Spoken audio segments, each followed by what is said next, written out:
آج کی رات یوم عاشورہ کی رات ہے. آج کی رات 10 محرم الحرام کی رات ہے. اس رات میں صرف ہم ہی نہیں بیٹھے ذکر حسین سننے سنانے کے لیے، پوری کائنات میں اس وقت ذکر حسین ہو رہا ہے. پورے عالم اسلام میں ذکر حسین جاری و ساری ہے. یہ ہماری خوش قسمتی ہے، ہماری سعادت مندی ہے کہ اللہ تعالیٰ نے ہمیں ذکر حسین سننے سنانے کے لیے مسجد میں بلا لیا ہے. اللہ اکبر. صاحب گفتگو کا آغاز امام حسین اور امام حسن رضی اللہ تعالی عنہما آپ کی ولادت باسعادت سے کرتے ہیں. سیدنا امام حسن رضی اللہ تعالی عنہ کی ولادت باسعادت اکثر مورخین کے نزدیک ماہ رمضان 3 ہجری میں ہوئی. آپ ماہ رمضان مبارک میں پیدا ہوئے 3 ہجری کے اندر. اور سیدنا امام حسین رضی اللہ تعالی عنہ کی ولادت باسعادت اکثر مورخین کے نزدیک ماہ شعبان میں 4 ہجری میں ہوئی. گویا کہ 1 سال بھی مکمل نہیں ہوا امام حسین رضی اللہ تعالی عنہ دنیا میں تشریف لے آئے. اور آپ کی ولادت باسعادت کا تذکرہ مشکات المصابیح میں یوں ملتا ہے کہ حضور نبی رحمت صلی اللہ علیہ وسلم کی چچی جان ام فضل بنت حارث رضی اللہ تعالی عنہ حضور نبی رحمت صلی اللہ علیہ وسلم کی خدمت عالیہ میں حاضر ہوئیں اور آ کر عرض کیا، یا رسول اللہ صلی اللہ علیہ وسلم، میں نے رات کو خواب دیکھا ہے جو بڑا ہی عجیب خواب ہے اور ڈرونا خواب ہے. انہوں نے عرض کیا، میں نے ڈرونا خواب دیکھا. حضور علیہ السلام نے فرمایا جو تم نے خواب دیکھا ہے وہ بیان کرو. عرض کی، یا رسول اللہ، دل ڈرتا ہے، دل کانپتا ہے وہ خواب بیان کرتے ہوئے، بڑا عجیب اور ڈرونا خواب ہے. حضور علیہ السلام نے فرمایا بیان کرو. حضور کی چچی جان ام فضل رضی اللہ تعالیٰ عنہ حضرت عباس بن عبد المطلب کی زوجہ محترمہ ہے. تو انہوں نے خواب بیان کیا، یا رسول اللہ صلی اللہ علیہ وسلم، رات کو میں نے خواب دیکھا آپ کے جسم کا ایک ٹکڑا کاٹ کر میری گود میں رکھ دیا گیا ہے. جسم کا ایک ٹکڑا کاٹ کر میری گود میں رکھ دیا. حضور علیہ السلام نے فرمایا چچی پریشان ہونے والی بات نہیں، یہ تو بڑا ہی برکت والا خواب ہے. فرمایا اس کی تعبیر یہ ہے میری بیٹی فاطمہ کے ہاں بیٹا پیدا ہوگا جو تمہاری گود میں ڈال دیا جائے گا. حضور علیہ السلام نے فرمایا یہ تو اچھی تعبیر والا خواب ہے، میری بیٹی کے ہاں بیٹا پیدا ہوگا جو تمہاری گود میں ڈال دیا جائے گا. پھر سیدہ ام فضل فرماتی ہیں کہ حضور علیہ السلام کی تعبیر کے مطابق ایسا ہی ہوا کہ جب سیدہ کے ہاں دوسرا بیٹا پیدا ہوا تو وہ میری گود میں ڈال دیا گیا. جب گود میں ڈالا گیا تو حضور نبی رحمت صلی اللہ علیہ وسلم تشریف لائے. حضور علیہ السلام نے فرمایا میرا بیٹا مجھے دکھاؤ. حضور کا بیٹا دکھایا گیا، ایک سفید کپڑے میں لپیٹ کر حضور علیہ السلام کو دکھایا گیا.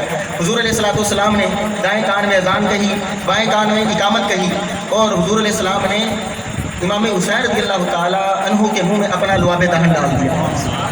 اور حضور علیہ السلام نے مولا کائنات سے پوچھا، اے علی بتاؤ اس بیٹے کا نام کیا رکھا ہے؟ عرض کی، یا رسول اللہ صلی اللہ علیہ وسلم، اس بیٹے کا نام حرب رکھا ہے. حضور علیہ السلام نے ارشاد فرمایا اس بیٹے کا نام حرب نہیں، اس بیٹے کا نام حسین رکھنا ہے. فرمایا 7ویں دن اس کا عقیقہ کرو، اس کے بال کٹواؤ، بال کٹوا کر چاندی کی مقدار اللہ کی راہ میں صدقہ کرو، اور فرمایا اس کا نام حسین رکھو. سیدہ فرماتی ہیں 7ویں دن پھر یہ عمل کیا گیا اور آپ کا نام حسین رکھا گیا. اور اس وقت حضور علیہ السلام نے ارشاد فرمایا الحسن والحسین اسمان من اہل الجنہ. فرمایا حسن اور حسین یہ دونوں جنتی نام ہیں، یہ جنت سے آئے ہوئے نام ہیں. اور فرمایا سن لو اس سے پہلے کسی کے بھی یہ نام نہیں رکھے گئے، حسن حسین کسی کے بھی نام نہیں رکھے گئے. یہ جنت سے خاص میرے نواسوں کے لیے آئے ہیں اور میرے نواسوں کے لیے چنے گئے یہ نام ہیں اور یہ جنت سے آئے ہوئے نام ہیں. اور ایک روایت کے مطابق حضور علیہ السلام نے ان دونوں نواسوں کا نام حضرت ہارون علیہ السلام کے دونوں بیٹوں کے نام پر رکھا، شبر اور شبیر. شبر اور شبیر کا معنی عربی میں اگر کیا جائے تو حسن و حسین بنتا ہے.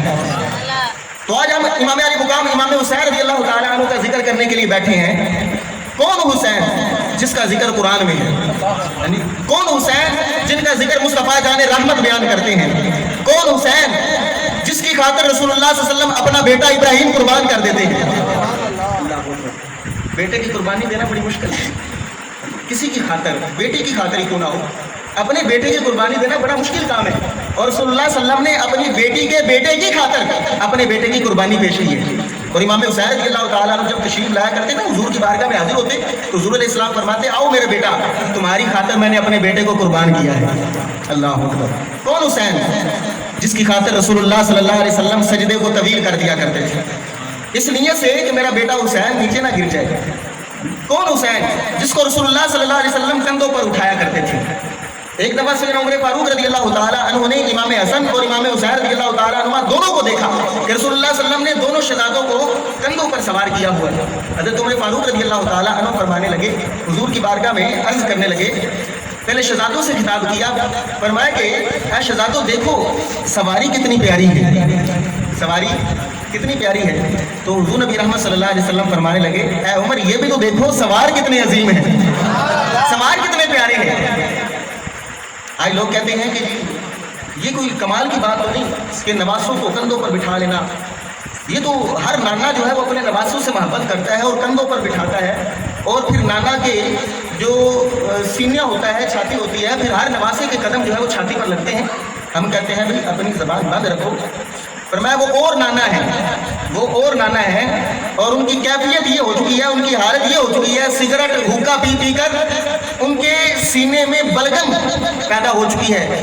اس سینے کی بات مت کرو جو کھانسی کا مرکز بن چکا ہے، اس سینے کی بات نہ کرو جو بلغم کا مرکز بن چکا ہے۔ ہم سینہ مصطفیٰ کی بات کر رہے ہیں، اور پھر وہ حسین جو نانا کے جو ہے وہ کندھوں پر سوار ہوتے ہیں، اور پھر ان کے قدم مبارک جو ہے وہ حضور علیہ السلام کے اس سینے پر لگتے ہیں جس سینے پر 30 پاروں کا قرآن نازل ہوا ہے، جس سینے کی تعریف جو ہے قرآن کرتا ہوا نظر آتا ہے۔ الم نشرح لک صدرک قرآن کہتا ہے، ہم اس سینے کی بات کر رہے ہیں۔ کون حسین؟ جس کے نانا جان جو ہے وہ نبیوں کے سردار ہیں۔ کون حسین؟ جس کی امی جان تمام جنتی عورتوں کی سردار ہیں۔ کون حسین؟ جس کے بابا جان تمام ولیوں کے سردار ہیں۔ کون حسین؟ جس کے بھائی جان جنتی نوجوانوں کے سردار ہیں۔ اس حسین ابن حیدر پہ لاکھوں سلام۔